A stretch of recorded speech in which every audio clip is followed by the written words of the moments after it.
마스터, 요즘은 웬만한 토론회는 다 온라인으로 하는데 오늘 대한변협과 더불어민주당 백혜련 의원 주최로 의미 있는 온라인 토론회가 열렸습니다.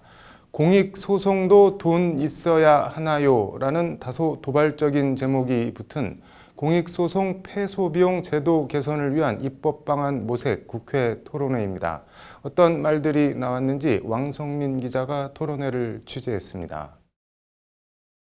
오늘 토론회 발제는 전 대한변협 공익소송 패소자 부담 제도 개선 TF에서 활동한 박호균 변호사와 참여연대 행정감시센터 실행위원인 최용문 변호사가 맡았습니다.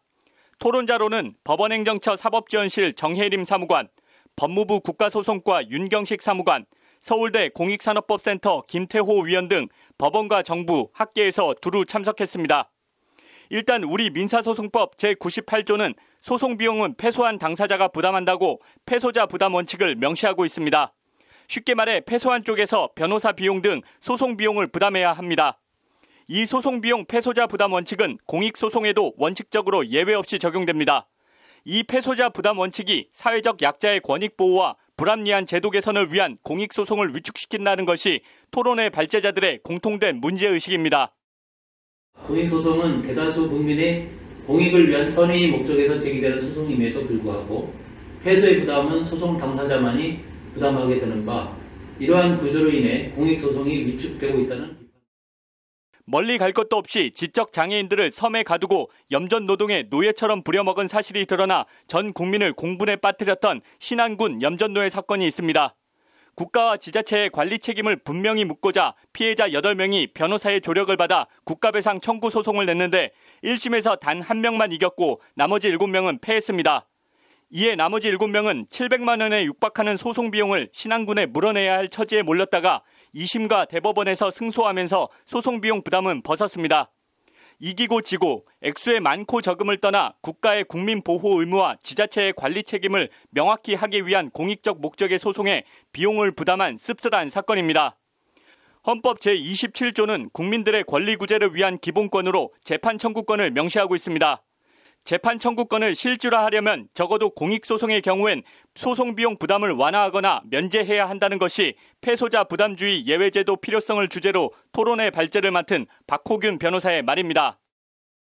그런데 경제적 약자에 대해서 사법 접근성이 약화되는 문제가 있다면 이거는 재판 청구권에 이제 침해도 생길 수 있는 거고 과도한 제약이 생길 수 있는데 이 부분에 대해서 당연히 솔루션을 같이 만들어 가면서 관련해서 박호균 변호사는 크게 4가지 이유와 근거를 들어 공익소송 비용 부담 완화 법률 개정 작업의 필요성을 거듭 강조했습니다.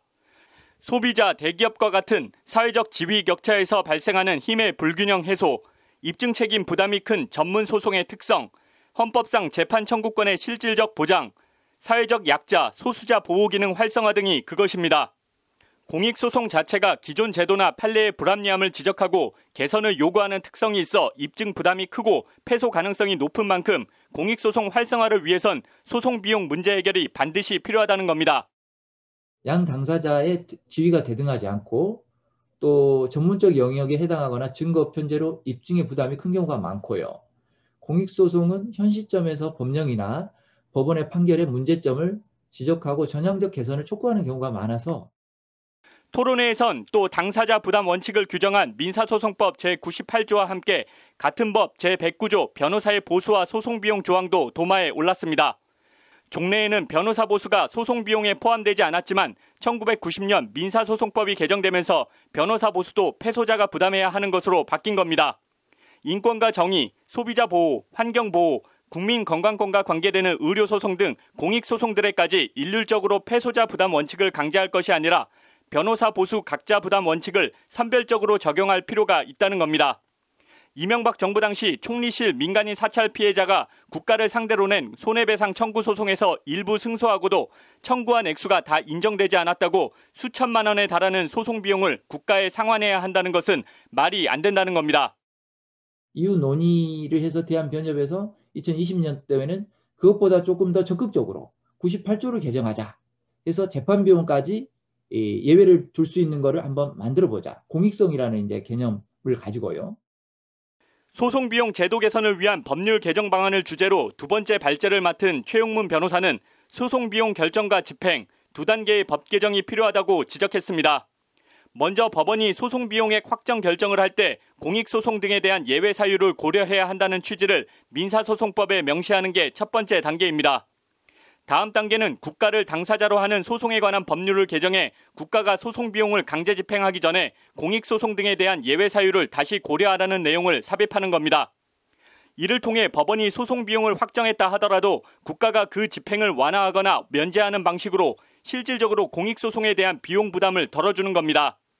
최영문 변호사는 특히 공공기관을 상대로 하는 정보공개 청구 소송은 국민의 알 권리와 행정의 투명성 감시를 위해 최우선적으로 소송 비용을 면제해 줄 필요가 있다고 목소리를 높였습니다. 특히 이제 시민사회단체가 그 행정의 투명성 감시와 국민의 알 권리 보장 차원에서 이런 정보 공개를 많이 하고 있는데요. 이 정보 공개에 관한 소송에서 패소할 경우에 이 소가가 5천만 원이기 때문에 현재로서는 신급당 440만 원 정도까지. 반면 일단 패소자 부담 원칙이 훼손되면 소송이 남발될 것이란 우려 섞인 반론도 제기됐습니다. 패소자 부담 원칙에 예외를 둔다 하더라도 어디까지를 공익소송으로 인정해야 하는지 그 개념과 정의도 아직 불명확하다는 지적입니다. 그 종류가 매우 다양할 뿐만 아니라 담배 소송 같은 것이 과연 공익소송인가 아닌가에 대해서 논란이 있는 등 개념이 굉장히 불명확하여 이를 하나의 소송법 형식으로 규율할 수 있을지 의문입니다. 나아가 공익소송이라는 이름으로 소가 남발될 경우 정부 정책이나 제도 문제가 모두 사법부로 넘어오는 정치의 사법화, 정책의 사법화, 결과적으로는 사법의 정치화 현상이 심화될 수도 있다는 겁니다. 환경 분야나 노동 분야, 교육 분야, 더 나아가서 식품 안전, 사회복지, 탈북자 인권, 여성단체 등 정말 다양한 공익소송이 있습니다. 이렇게 피해 당사자의 특정이 쉬운 것과 어려운 것이 공익소송이라는 것에 혼재되어 있고요.